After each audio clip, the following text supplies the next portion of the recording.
আমরা কিরকম ধনী। আমেরিকার একজন গানদারের নাম শুনছেন, মাইকেল জ্যাকসন। ওই মাইকেল জ্যাকসন সে গান গাইতে গাইতে বড় জনপ্রিয়তা তার হয়ে গেছে। সে এক পর্যায়ে বিশ্ব থেকে একটা সার্টিফিকেট পাইছে, মাইকেল জ্যাকসন সে গান বাজনার মধ্যে 1 নম্বর। কোটি কোটি টাকা সে পায় একটা গানের মঞ্চ যাইয়া, একটা নাচের মঞ্চের মধ্যে যাইয়া। মাইকেল জ্যাকসন যদি একটা গানের সুরে টান দেয়, কোটি কোটি টাকা তার ব্যালেন্স হইয়া ডুবে। এইভাবে তার ইনকাম হইতেছে, টাকা বাড়তেছে, টাকা রাখার আর তার জায়গা নাই। তার মনে হঠাৎ একটা প্রশ্ন যে আমার এত টাকা, এত পয়সা, আবার শুনি আমাকে একদিন মরে যেতে হবে। আমি যদি মরিয়া যাই, ওই টাকা পয়সা আমার কি হবে? ওই টাকা দিয়ে আমার কোনো লাভ নাই। সে মনে মনে ভাবছে, আমি মরবো না, আমি মরতে চাই না। সে সারা আমেরিকা সহ সারা বিশ্ব থেকে 20 জনের উপরে MBBS FRCS ভালো ভালো ডাক্তাররা নিয়া 20 জন ডাক্তার তার বডিগার্ড হিসাবে সে বানাইছে, যাতে করে তার বডির ভিতরে কোন রকম ভাইরাস না ঢুকিয়া যায়। সে ওই মাইকেল জ্যাকসন, সে ছিল দেখতে কালো। সে টাকার দ্বারা সার্জারি করিয়া তার চেহারাকে বাধাই করছে যৌবনটাকে ধরে রাখার জন্য। সে অর্গানিক ফল খায়, অর্গানিক মাছ খায়, সে ভালো ভালো সবজি মানুষের মাধ্যমে নিজে ফলায় এবং নিজে খায়। এবং সে সমস্ত জিনিস, সে ফল মাছ খাওয়ার আগে ডাক্তার দ্বারা সেই ফল এবং মাছকে পরীক্ষা করিয়া দেখে ওই ফল এবং মাছের মধ্যে কোন প্রকার দুর্গন্ধ আছে কিনা, কোন প্রকার নষ্ট জাতীয় কোনো কিছু আছে কিনা, কোন প্রকার কীট পতঙ্গ আছে কিনা, যে কীট পতঙ্গ তাকে ধ্বংস করে ফেলবে।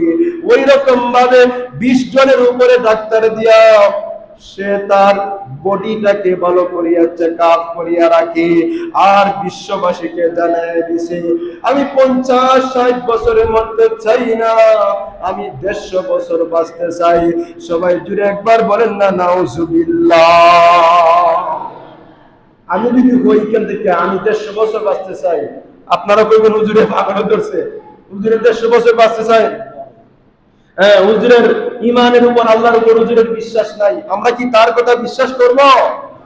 কোন মানুষ যদি বলে আমি 100 বছর বাঁচতে চাই, যে বিল্ডিং আমরা বানাইছি 100 বছরে কিছু হবে না, ওই রকম বিল্ডিং যদি 1000টাও বানাই, মরণ কি আমাদের থেকে দূর থাকবে?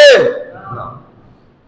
মাইকেল জ্যাকসন সে বলে আমি 150 বছর বাঁচতে চাই, এই জন্য আমার শরীরের আশপাশে একটা রোগের প্রতিক্রিয়া, এমনকি মানুষের সাথে সে মুসাফাহা করে না। মানুষের সাথে যদি সে মুসাফাহা করে, হাতের মধ্যে গ্লাস লাগায়, গ্লাস লাগাইয়া সে মানুষের সাথে মুসাফাহা করে, কেন? যাতে করে অন্যের কাছ থেকে আমার শরীরে কোনো ভাইরাস ঢুকিয়া আমার মরণের কারণ না হয়। সবাই জুড়ে একবার বলেন না নাউজুবিল্লাহ। মরণের মালিক কে বলেন তো? হায়াতের মালিক কে বলেন তো?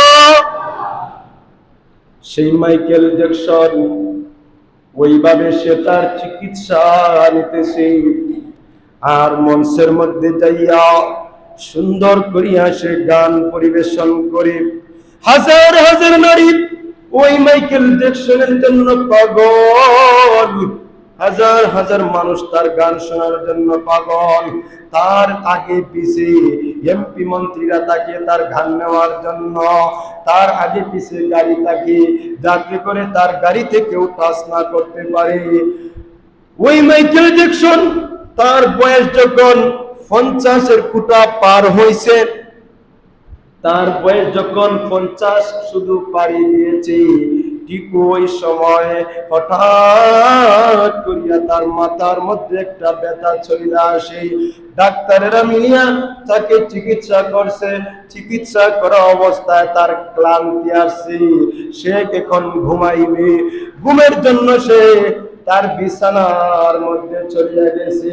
বিছানার মধ্যে যাইয়া সে যখন ঘুমায়, আর মনে মনে ভাবে আমার কাছে এত ডাক্তার, এত টাকা, এত পয়সা, আমার মরণ তো এখন হবে না। 50-এর কোটা পার হওয়ার পরে আল্লাহ পাক বলেন, রে মাইকেল জ্যাকসন, তোর হায়াতের সীমানা শেষ, আর তুই বাঁচতে পারবে না। তোর যত ক্ষমতা থাকুক না কেন, আল্লাহর উপরে তোর ক্ষমতা চলে না।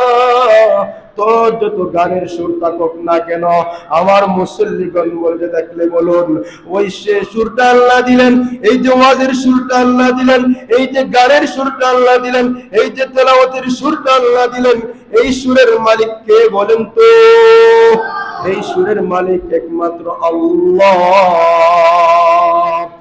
হযরতে দাউদ আলাইহিস সালাম এমন সুরে তানের দাউদ তেলাওয়াত করতেন, দাউদের তেলাওয়াত শোনার জন্য আসমানের পাখিরা আসিয়া মানুষের শরীরে বসত। দাউদ আলাইহিস সালামের তেলাওয়াতের সুর শোনার জন্য মাছগুলো আসিয়া এক প্রান্তে আসিয়া কান লাগায় শুনতো। সুর আল্লাহ তাআলার পক্ষ থেকে একটা বড় নিয়ামত, সুর আল্লাহ তাআলার পক্ষ থেকে একটা বড় নিয়ামত। আল্লাহ পাক ডাক দিয়া বলেন, ও মালাকুল মউত যাও। মাইকেল জ্যাকসন সে তা নিজেকে বাঁচানোর জন্য 20 জন ডাক্তার রেডি করেছে, তার দারোয়ান রেডি করেছে, যাতে কেউ তাকে হত্যা করতে পারে না। তাড়াতাড়ি যাইয়া তার জানটা কবজ করিয়া নাও। সুবহানাল্লাহ। মালাকুল মউত আসিয়া তার ঘুমের মধ্যে আসিয়া তার জানটা কবজ করিয়া নিয়া চলিয়া গেছে। কিছুক্ষণ পরে, আরো কিছুক্ষণ পরে যখন মাইকেল জ্যাকসনের আর ঘুম ভাঙে না, ডাক্তাররা মিলিয়া বলতেছে, আমাদের ওই গায়ক এত ঘন্টা পরে তার ঘুম ভাঙ্গিয়া যায়।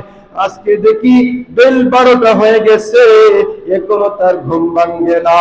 আর একটু অপেক্ষা করি, বেল 1টা হয়ে গেছে, এখনো ঘুম ভাঙ্গে না।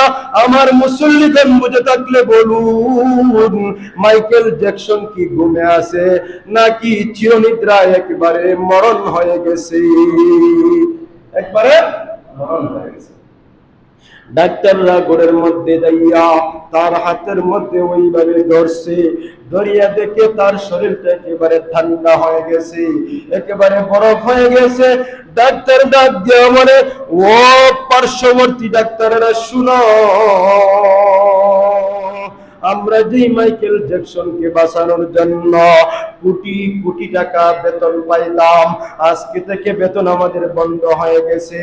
যে মাইকেল জ্যাকসনকে বাঁচানোর জন্য 150 বছর তাকে হায়াত দেওয়ার জন্য আমরা চেষ্টা করেছি, সেই মাইকেল জ্যাকসনও বাঁচতে পারে নাই।